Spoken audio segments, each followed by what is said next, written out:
안녕하세요. 10월 16일 오후 5시에 여러분들과 함께하는 개보가 알고 싶다 우진규입니다.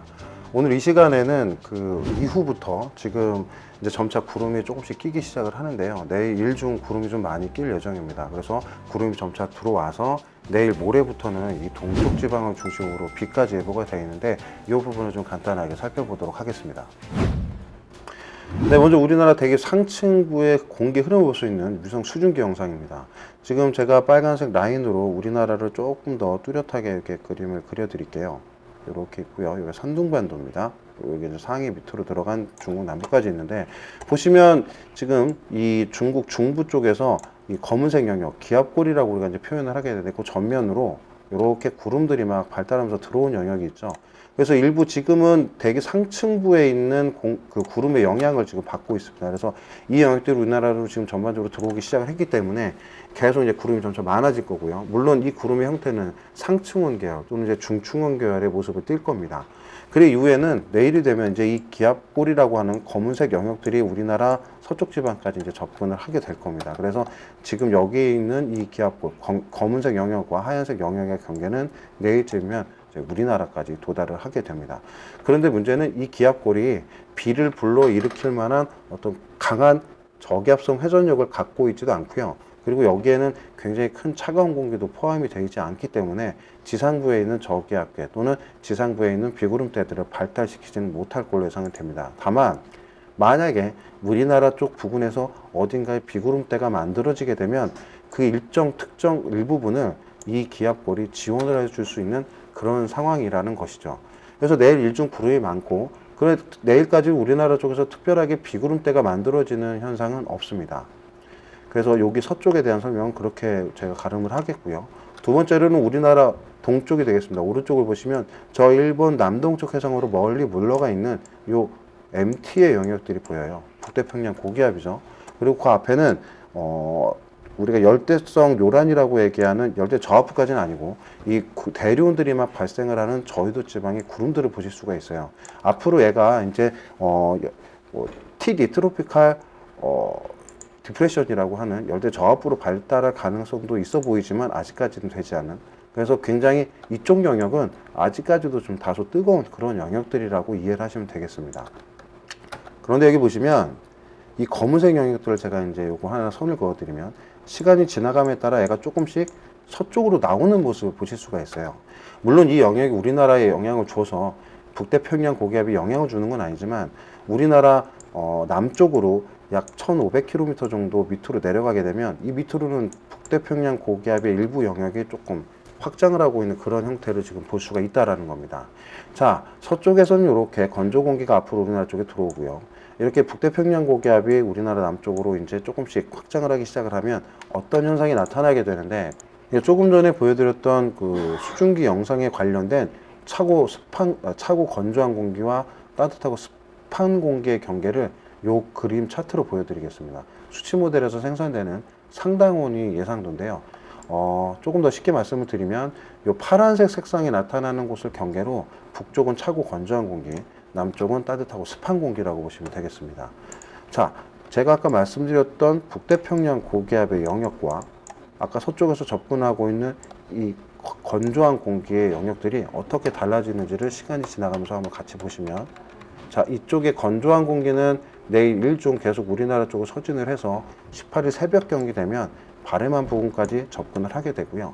이 남동쪽에서 위치를 하던 북태평양 고기압은 조금씩 이 서쪽으로 전진을 해서 이 필리핀 서쪽 해상까지 이렇게 고온다습한 공기 영역들이 접근하게 됩니다.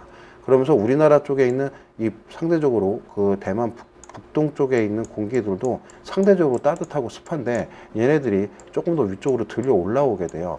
그래서 조금 더 그림을 간략하게 말씀을 드리면 북서쪽에서는 차고 건조한 공기가 들어오고 남쪽에서는 상대적으로 따뜻하고 습한 공기가 이렇게 분포를 하게 됩니다. 그러면서 1차적으로 여기서 불안정이라는 게 발생을 하게 돼요. 그래서 구름들이 조금 많이 발생을 할 수가 있고요. 여기서는 바람도 조금씩 증가해 갈 가능성이 높습니다. 그래서 이 부분을 조금 우리 대기 상층부에, 대기 하층부에 있는 바람의 모습으로 조금 설명을 드리면, 제가 아까 말씀드린 이 선을 기준으로 이렇게 밑으로 불룩하게 올라와 있는 바람의 모습들을 보실 수가 있습니다. 여기가 기압골이라고 하는 영역인데, 바람의 방향은 이렇게 남쪽에서 올라와서 우리나라 쪽으로 통과하는 주로 남동풍류의 바람을 형성시키게 되고요. 지금 차고 건조한 공기의 영향을 받고 있는 이 우리나라 북동쪽에서는 고기압이 발달을 하면서 이렇게 우리나라 쪽으로 또다시 차고 건조한 동풍류를 유입시키게 됩니다. 그래서 조금 더 요거를 모식화시키면, 북쪽에서는 차고 건조한 공기의 동풍류들, 남쪽에서는 고온다습한 동풍류들이 합쳐지면서 우리나라 쪽에서는 1차적으로 차고, 그리고 따뜻한 공기의 모여듦으로 인해서 불안정이 하나 발생을 하고요. 두 번째는 바람이 강해지게 됩니다.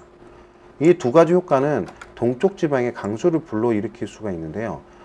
말씀드린 대로 차고 따뜻한 공기가 충돌하기 때문에 거기서 이제 비구름대가 1차적으로 만들어지고, 이 구름들이 동풍류를 따라 강하게 태백산맥, 이 백두대간 쪽으로 접근을 하게 되면서 2차적인 지형적 영향 때문에 비구름대가 한 번 더 발달을 하게 됩니다.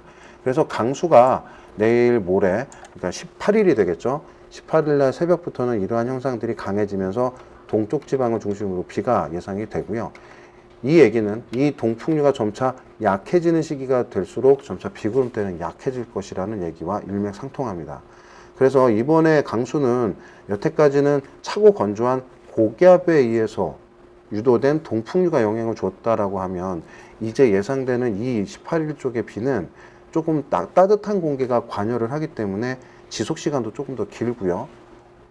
그리고 비의 양도 전에 내렸던 동풍 강수에 의한 양보다는 조금 더 많을 것으로 예상이 됩니다. 그래서 현재 뭐 강수량에 대한 정보가 나가지는 않았지만, 대략 이 정도가 된다라고 하면 최대 80mm까지도 예상이 되는 그런 상황이긴 합니다. 하지만 요거는 확정된 사항은 아니고요.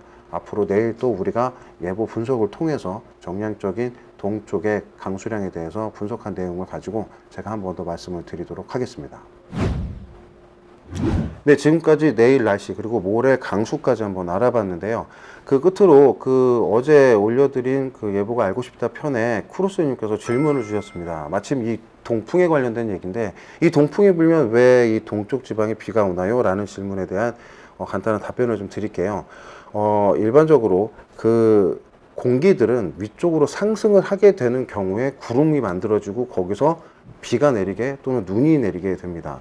결국은 공기의 밑에 있던 이 대기 하층부 지면 부근에 있는 공기가 얼마나 위로 강하게 상승을 하느냐에 따라서 강수 강도가 정해지게 되고 강한 비구름대가 발생할 수 있냐라고 얘기를 할 수가 있어요. 근데 특히나 이 우리나라 동쪽 지방을 중심으로는 백두대간이라고 하는 굉장히 높은 산맥들이 위치를 하고 있습니다. 그런데 동풍이 불어들게 되면 해상으로부터 수분한 공기들이 이 동쪽에 있는 산을 만나게 되면 일부는 돌아서 가겠지만 일부는 강제적으로 위로 올라가게 되죠. 이 과정에서 공기가 산사면을 타고 상승을 하게 되는데, 이때 들어오는 바람들이 대부분 동풍, 그리고 동쪽에는 아시다시피 동해가 있지 않습니까?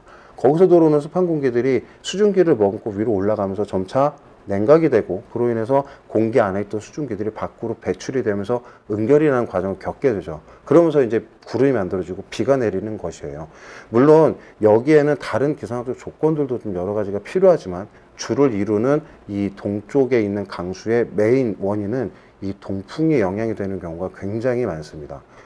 그래서 우리나라는 이 동풍이 강화가 되면 주로 동쪽 지방 중에서도 이 태백산맥, 이 백두대간이 위치를 하고 있는 그 산사면 부근으로 굉장히 좀 장시간의 비 또는 많은 비가 내리는 경우들이 있고요. 겨울철에는 이 영향으로 많은 대설이 나타나는 경우가 굉장히 많습니다. 그래서 이것에 대한 부분들은 조금 더 우리가 이제 겨울철로 접어들면서 이 동쪽에 있는 대설과 관련된 얘기를 말씀을 드릴 때 그때 조금 더 추가적으로 설명을 드리겠습니다. 이상 여러분들과 함께하는 예보가 알고 싶다 우준기였습니다. 감사합니다.